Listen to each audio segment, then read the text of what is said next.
An update now from the campaign trail. We know Rick Perry is not the only Texan hoping to take over the White House.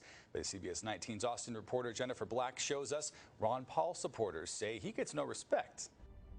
It looks a lot like your typical movie trailer. A story of smooth-talking politicians. But complete with direct punches to Rick Perry, it's a campaign ad for Ron Paul. Don Zimmerman started following Congressman Paul in the early 70s. He went on to fundraise for the presidential hopeful. He says Perry's entrance into the race this go-round will give Paul a chance to distinguish himself even more. It further dilutes the traditional establishment Republican vote. Paul supporters say they have a strong candidate, but are frustrated with the mainstream media. And it's a sense of unfairness, because you have somebody that finishes second in the straw poll, and the media goes out of its way to ignore the result.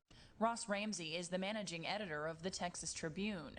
He says Paul has simply been crowded out. Bachmann kind of moved up. Pawlenty moved out, and Rick Perry moved in. Despite that, Ramsey says Paul should be taken as a serious contender. He's been ideologically in kind of the same place for a long time and holds his ground. I mean, he's famous for sort of voting his ideology and sticking to his guns. Ron Paul really stands behind his rhetoric, and I'm not sure I can say the same for Rick Perry. You got to give Rick Perry credit. He's a great campaigner. A fact sure to present a huge challenge. Austin, Jennifer Black, KYTX, CBS 19 News.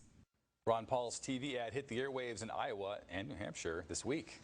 And earlier we asked you to visit our website and tell us of the two Texas candidates who has your vote. Let's look at the results tonight. 19% said Rick Perry and 81% said Ron Paul. If you'd like to vote, kick in your opinion there. Go to CBS19.tv and you'll see our daily poll right there on the homepage. Surprising results. It is surprising. Yeah.